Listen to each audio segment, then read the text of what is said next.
Hello students, मैं रूपाली हसनाले आप सभी का मेरे यूट्यूब चैनल में स्वागत करती हूँ। आज मैं आप सभी को एनसीईआरटी की संस्कृत पुस्तक की रुचिरा भाग 1 के दशम पाठ का अभ्यास कार्य समझाने जा रही हूँ।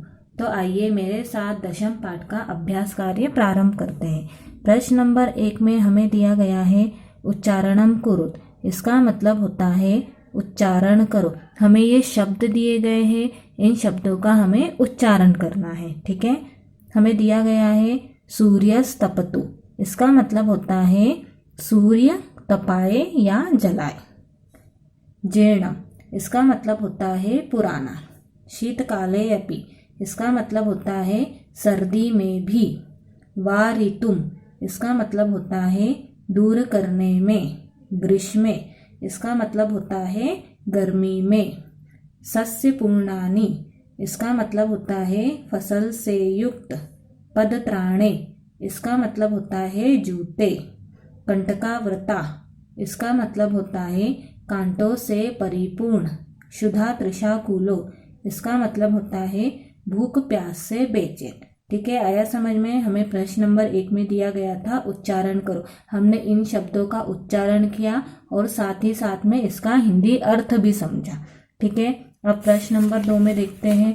प्रश्न नंबर 2 में हमें दिया गया है श्लोकांशान योजयत। इसका मतलब होता है श्लोकों के अंशों की जोड़ी बनाइए। हमें एक अंश क में दिया गया है और एक अंश ख में दिया गया है, इनकी जोड़ी बनानी है। ठीक है, अब पहले हम यहाँ पर देखते हैं। हमें दिया गया है गृहम जीर्णम न वर्षासु।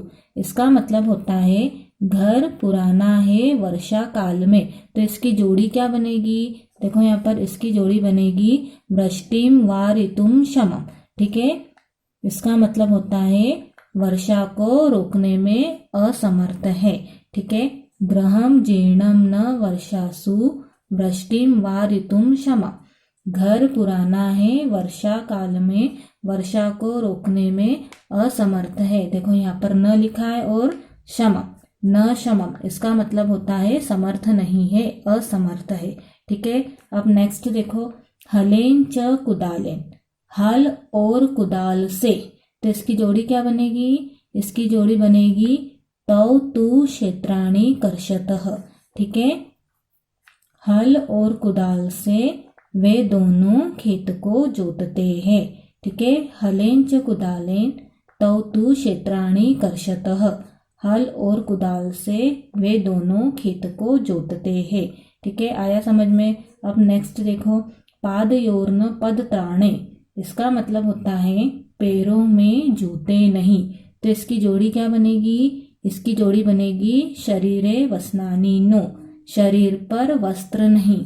ठीक है, पादयोर्न पदत्राणे शरीरे वस्नानि नो, पैरों में जूते नहीं, शरीर पर वस्त्र नहीं। ठीक है, अब नेक्स्ट देखो तयो श्रमेण क्षेत्राणि, उन दोनों के परिश्रम से खेत। अब इसकी जोड़ी क्या बनेगी? सस्य पूर्णानि सर्वदा।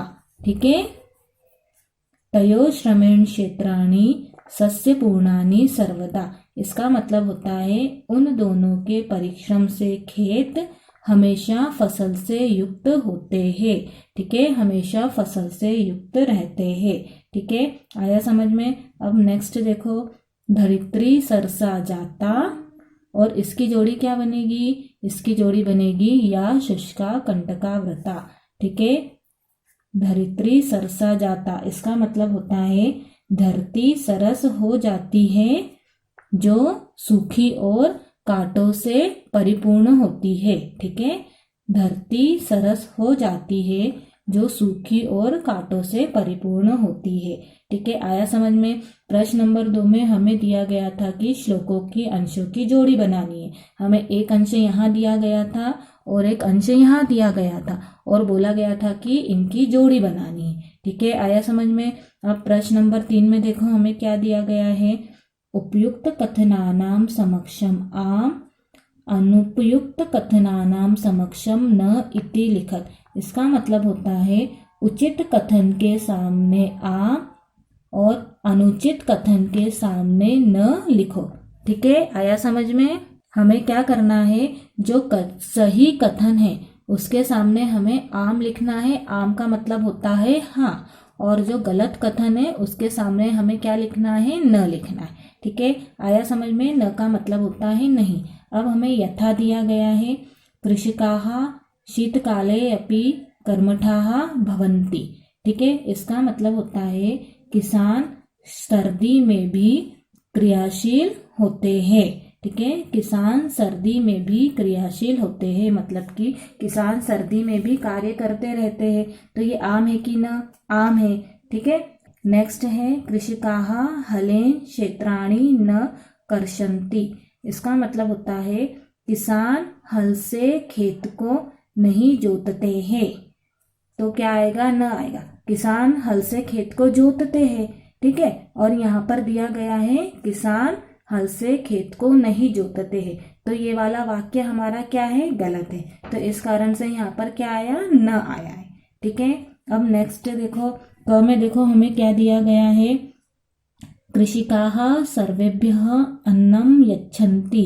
इसका मतलब होता है किसान सभी को अन्न देते हैं। अन्न का मतलब होता है अनाज। ठीक है, किसान सभी को अनाज देते हैं।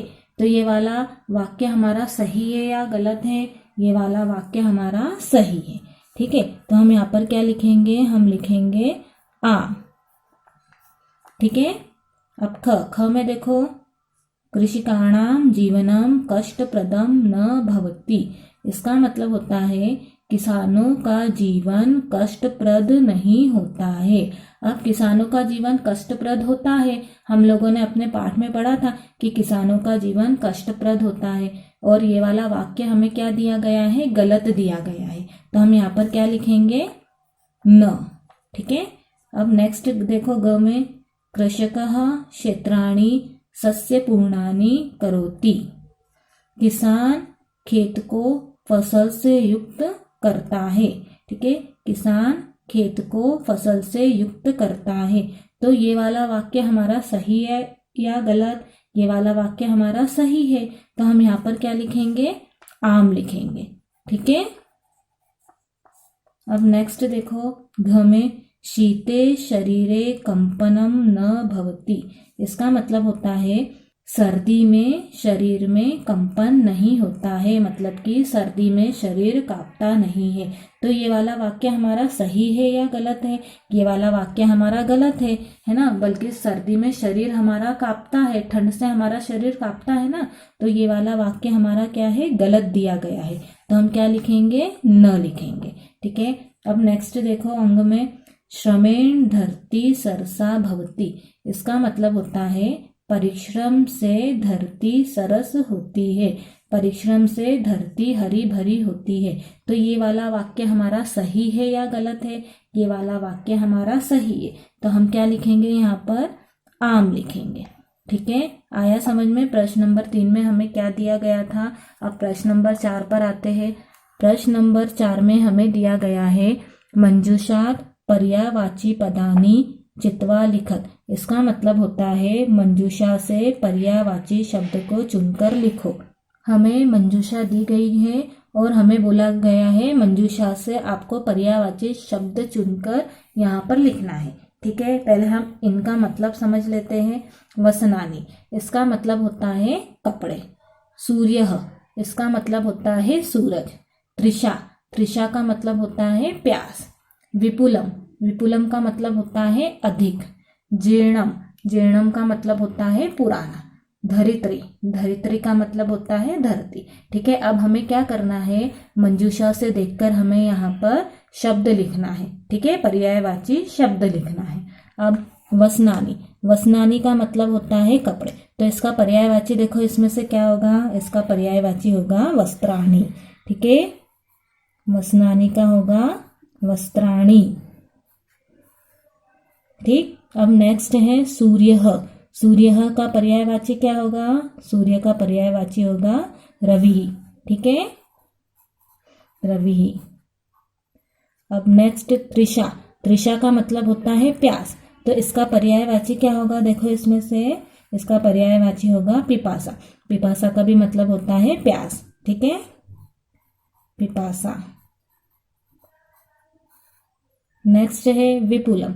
विपुलम का मतलब होता है अधिक, तो इसका पर्यायवाची शब्द क्या होगा? इसका पर्यायवाची शब्द होगा अधिकम। ठीक है, अधिकम। नेक्स्ट हमें दिया गया है जीर्णम। जीर्णम का मतलब होता है पुराना। ठीक है, तो जर्जरम। जर्जरम का मतलब भी होता है पुराना। ठीक है, जर्जरम। नेक्स्ट हमें दिया गया है धरित्री। धरित्री का मतलब होता है पृथ्वी। ठीक है, पृथ्वी या धरती, तो यहाँ पर क्या लिखा है? पृथ्वी, है ना। तो हमारा पर्यायवाची शब्द क्या होगा? धरित्री का पृथ्वी। ठीक है, आया समझ में? हमें प्रश्न नंबर 4 में क्या दिया गया था? हमें प्रश्न नंबर 4 में दिया गया था कि मंजूषा से पर्यायवाची शब्द को चुनकर लिखना है। ये मंजूषा दी गई थी, इन मंजूषा से हमें पर्यायवाची शब्द चुनकर लिखना था। ठीक है, अब प्रश्न नंबर 5 में हमें क्या दिया गया है?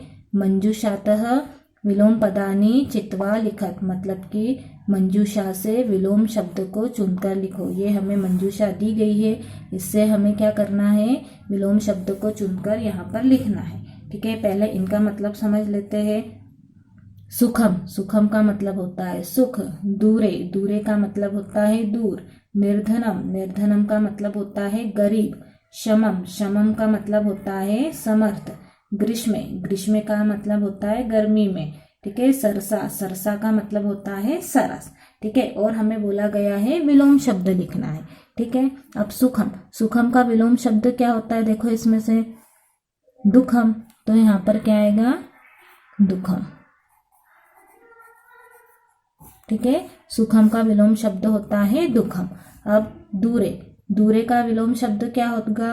दूरे का विलोम शब्द होगा पार्श्वे, क्योंकि पार्श्वे का मतलब होता है पास में। ठीक है, दूरे पार्श्वे।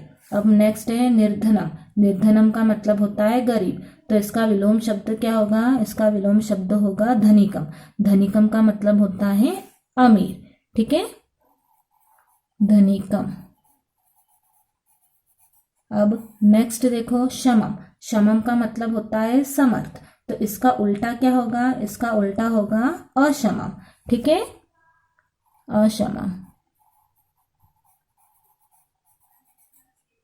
नेक्स्ट हमें दिया गया है ग्रीष्म। ग्रीष्म का मतलब होता है गर्मी में, तो इसका उल्टा क्या होगा? इसका उल्टा होगा शीते। ठीक है,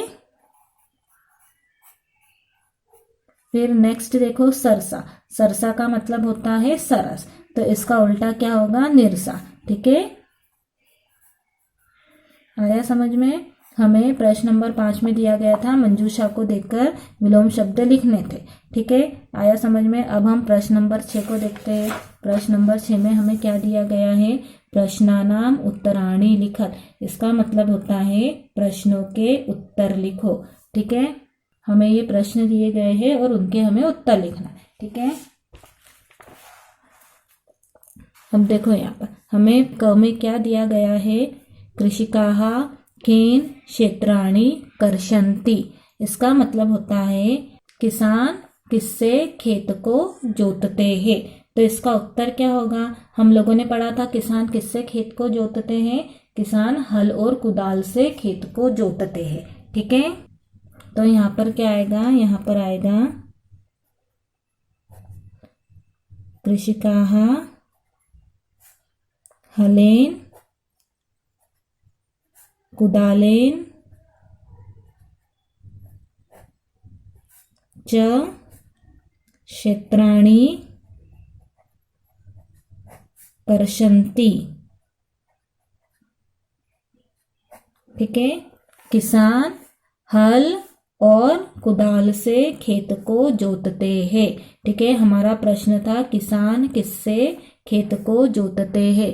हमारा उत्तर है किसान हल और कुदाल से खेत को जोतते हैं। ठीक है, आया समझ में? अब ख में हमें दिया गया है केशाम कर्म वीरत्वम न नश्यति। इसका मतलब होता है किसकी कर्मनिष्ठा नष्ट नहीं होती है। ठीक है, किसकी कर्मनिष्ठा नष्ट नहीं होती है? किसानों की कर्मनिष्ठा नष्ट नहीं होती है, हमने पाठ में पढ़ा था। तो यहाँ पर क्या आएगा, यहाँ पर आएगा कृषिकाणाम कर्मवीरत्वम न नश्यति।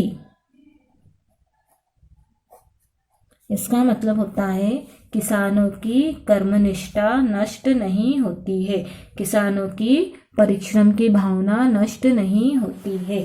ठीक है, आया समझ में। अब ग में देखो हमें क्या दिया गया है, श्रमेण का सरसा भवति, परिश्रम से क्या सरस होती है। क्या सरस होती है परिश्रम से, हमने पढ़ा था परिश्रम से धरती सरस होती है। ठीक है, तो यहाँ पर क्या आएगा, श्रमेण धरित्री सरसा भवति। इसका मतलब होता है परिश्रम से धरती हरी भरी होती है। ठीक है, परिश्रम से धरती सरस होती है।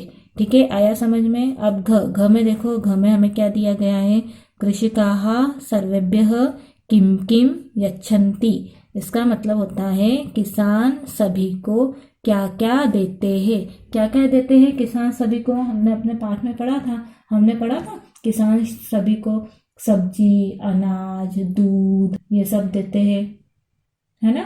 तो हम क्या लिखेंगे, हम लिखेंगे कृषिकाः सर्वेभ्यः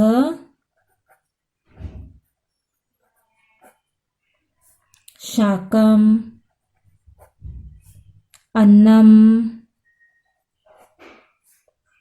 फलम दुग्धम च यच्छन्ति।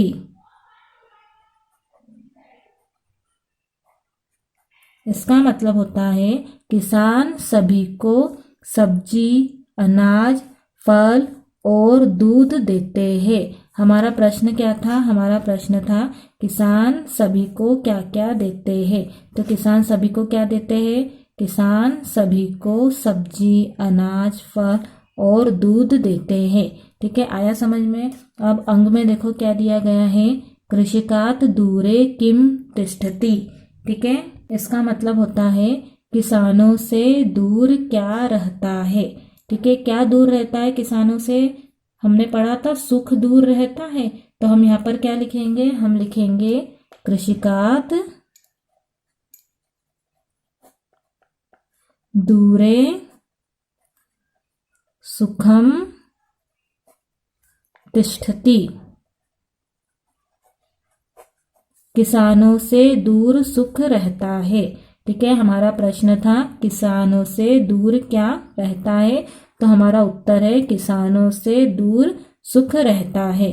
ठीक है, आया समझ में। हमें प्रश्न नंबर 6 में क्या दिया गया था, प्रश्न नंबर 6 में हमें दिया गया था प्रश्नानाम उत्तराणि लिखत, प्रश्नों के उत्तर लिखो।